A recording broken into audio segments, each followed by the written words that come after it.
In 1988, when I first married Ron and began to help him with his work, he gave me my first assignment. He explained to me that he believed he knew who were the pharaohs during the events before, during, and after the Exodus.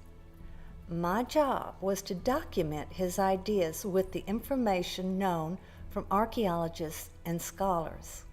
At first, I was confused when he told me the dynasty he believed ruled during the Exodus, because the scholars and archaeologists presented this long list of kings that extended far beyond the time period given in the biblical account.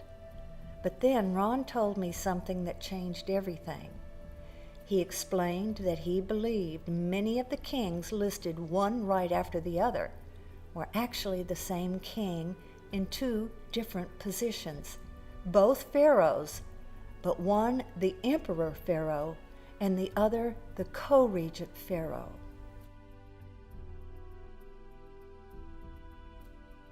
Well, based on all of the information that we're able to gather to this point in time, this was Thutmose IV.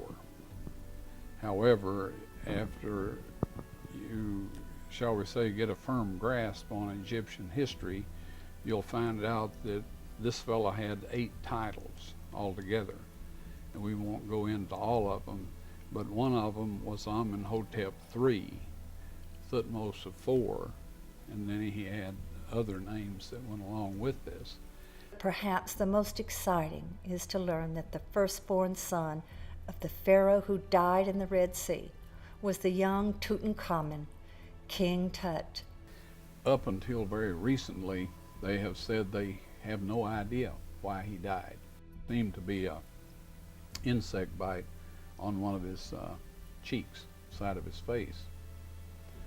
But here, since we have released this information, they are now saying that there's evidence that he was killed by a blow to the base of the skull. Well, when they excavated Tut, in their eagerness to get all of the jewelry off of him, they broke his neck, removed the head from the skeleton so they could get all these necklaces and things off. That is what created the trauma that they're now showing and saying was the cause of his death. Again, it's one of Satan's methods of trying to confuse the issue. The evidence from his tomb makes it more than evident that something completely out of the ordinary happened when he died. His tomb was certainly not constructed for a royal person, much less a king. The major items in his tomb were not made for him because the name on his coffins and other items had been changed. His mummy was completely carbonized because whoever performed his mummification process performed it quickly, most likely on site, just before his burial. The cornflowers around his neck only bloom in March and April, the exact time of the very first Passover.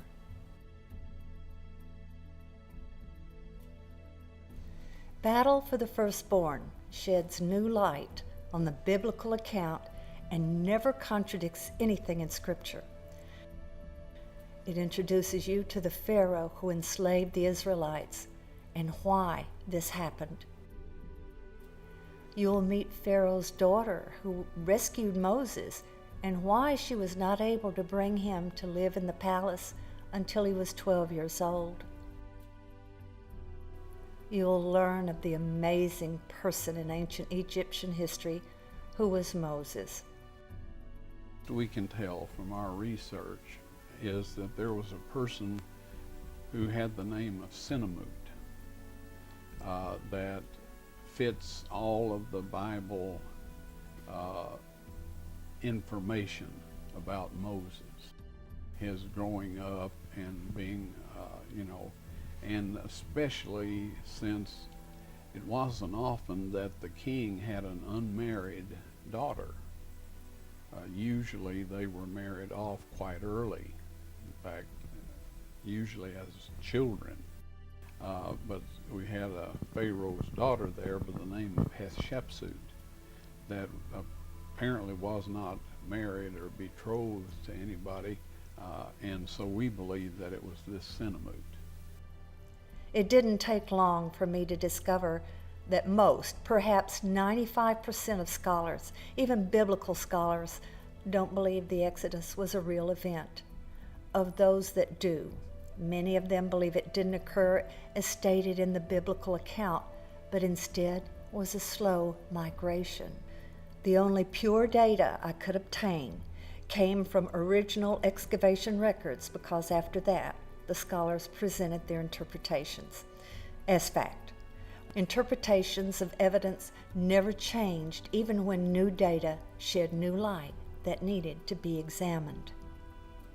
Also, new interpretations, in order to be accepted, have to be peer-reviewed, which means it has to be submitted to the same group of people who are held to be the experts, the same people who espouse the original data interpretation. 32 years after I first began work on this subject, I completed the book Battle for the Firstborn, which presents Ron's evidences of people and events which led up to the Exodus, beginning with Abraham, then Joseph, and the children of Israel coming to Egypt. It ends with the exciting evidence at Jericho. It provides evidence of the Exodus exactly as presented in the Bible. It shines great light on the battle with darkness. The prince of this earth has done a great amount of damage by causing many people to doubt the complete accuracy of the Bible. But God did not leave us in the dark. My promise to Ron, when he knew he was about to die, was that I would make this research known. It was the hardest work I ever did, not being a writer or a scholar. But Ron and I both were of the belief that our Creator did not make his truth dependent upon evolutionist scholars and historians to tell us what is truth. The facts speak for themselves. Battle for the Firstborn can be ordered at ronwyatt.com. Just click on the picture of the book on the main page and you can order. It is also available in Kindle on Amazon. Amazon also sells the book, but if you purchase from ronwyatt.com, you are helping us to be able to continue our website and our work. I thank you all for your interest in Ron's work. There is more to come.